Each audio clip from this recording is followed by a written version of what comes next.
మన ప్రవర్తనను నడిపించే అదృశ్య శక్తులేంటి? మన ఆలోచనలు, మన అలవాట్లు అసలివన్నీ ఎక్కడ్నించొస్తున్నాయి? ఈ ప్రశ్నలకు సమాధానం కోసం మనం వేల ఏళ్ల నాటి ఒక ప్రాచీన గ్రంథం వైపు చూద్దాం. అదే వివేక చూడామణి.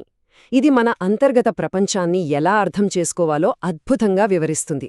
మనందరిలో ఎప్పుడో ఒకప్పుడు ఈ ప్రశ్న ఖచ్చితంగా వస్తుంది. కొన్నిసార్లు మనమెందుకోకేలా ప్రవర్తిస్తాం? కొన్ని అలవాట్లను ఎందుకు మార్చుకోలేకపోతున్నాం? అసలు మనల్ని నడిపించేది ఏంటి? సరే, ఈ ప్రాచీన జ్ఞానాన్ని మన ఇప్పటి జీవితానికి, మన సొంత అనుభవానికి ఎలా అన్వయించుకోవాలో చూద్దాం. ఈ ప్రయాణంలో మనం కొన్ని ముఖ్యమైన విషయాలు తెలుసుకోబోతున్నాం. ముందుగా మనల్ని తెలియకుండానే బంధించే వాసనలు అంటే ఏంటో చూద్దాం. తర్వాత అహంకారమనే భ్రమ గురించి, దాన్ని నడిపించే 3 ప్రేరణల గురించి తెలుసుకుందాం. చివరగా వీటన్నింటినుంచి బయటపడి నిజమైన విముక్తిని ఎలా పొందాలో ఆత్మజ్ఞాన మార్గం ద్వారా చూద్దాం. సరే, మరి మనం ఎదుర్కొంటున్న సమస్యకు అసలు మూలం ఎక్కడుంది? వివేక చూడామణి ప్రకారం మనల్ని పట్టి ఉంచే ఆ అదృశ్యమైన సంకెళ్ల గురించి ఇప్పుడు లోతుగా పరిశీలిద్దాం. వాసన. ఈ పదం చాలా ముఖ్యం. అసలు వాసన అంటే ఏంటి? సింపుల్గా చెప్పాలంటే మన మనసులో చాలా లోతుగా పాతుకుపోయిన ముద్రలన్నమాట. మన గత అనుభవాల నుంచి పుట్టిన కొన్ని బలమైన అలవాట్లు, కోరికలు. ఇవే మన ప్రవర్తనను మనకు తెలియకుండానే వెనుకుండి నడిపిస్తుంటాయి. వివేక చూడామణి చాలా స్పష్టంగా చెప్పే విషయమిది. మనం ఈ సంసార చక్రంలో, ఈ ప్రపంచంలో ఎందుకు పదే పదే చిక్కుకుపోతున్నామంటే దానికి అస్సలైన కారణం ఈ వాసనలే. వీటిని అధిగమించడం చాలా అవసరం. ఓకే, ఈ వాసనలున్నాయి, సరే. మరి వీటివల్ల ఏమవుతుంది?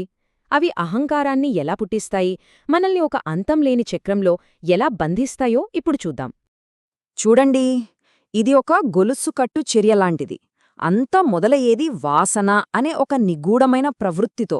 ఆ ప్రవృత్తి అహంకారం అంటే నేను అనే భావనను సృష్టిస్తుంది. ఈ నేను అనే భావనతో మనం కర్మ చేస్తాం. ఆ కర్మ ఫలితంగా మళ్ళీ అదే చక్రంలో పునరావృతమవుతూ ఉంటాం. ఇది ఎంత సూక్ష్మంగా జరుగుతోందో కదా! ఈ వాక్యం చాలా లోతైనది.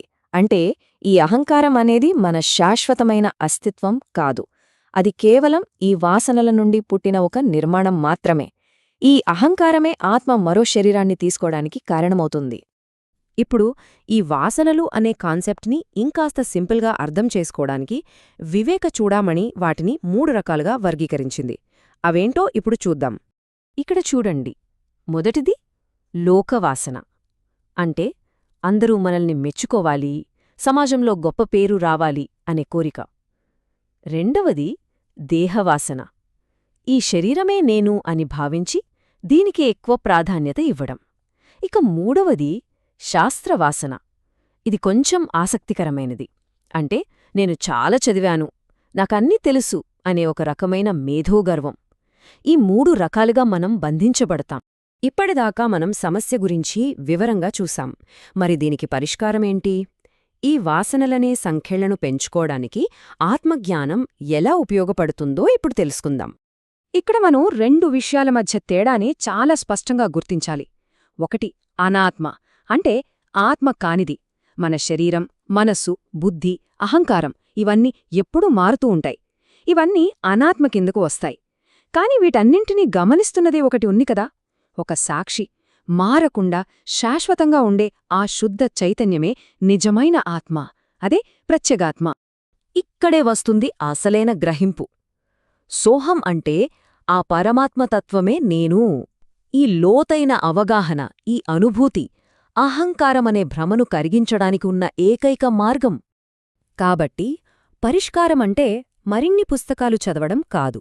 అసలైన జ్ఞానమంటే మన అస్తిత్వాన్ని ఈ తాత్కాలికమైన శరీరం, మనసుల నుంచి ఆ శాశ్వతమైన ఆత్మవైపు మార్చుకోవడం.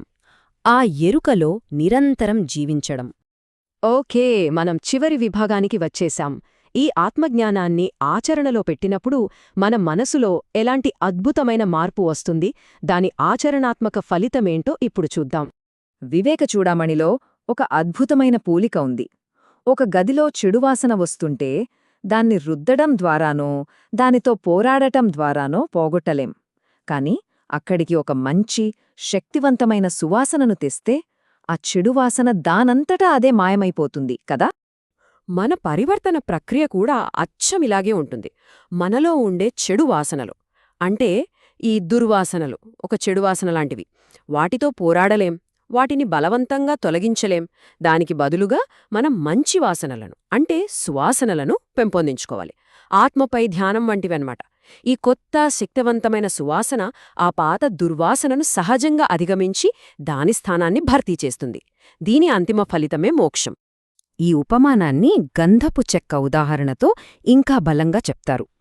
గంధం సువాసన ఒక దుర్వాసనను ఎలా అయితే పోగొడుతుందో అదేవిధంగా ఆత్మపై చేసే నిరంతర ధ్యానమనే సుగంధం మిగతా అన్ని ప్రేరణలను, కోరికలను సహజంగానే కరిగించేస్తుంది.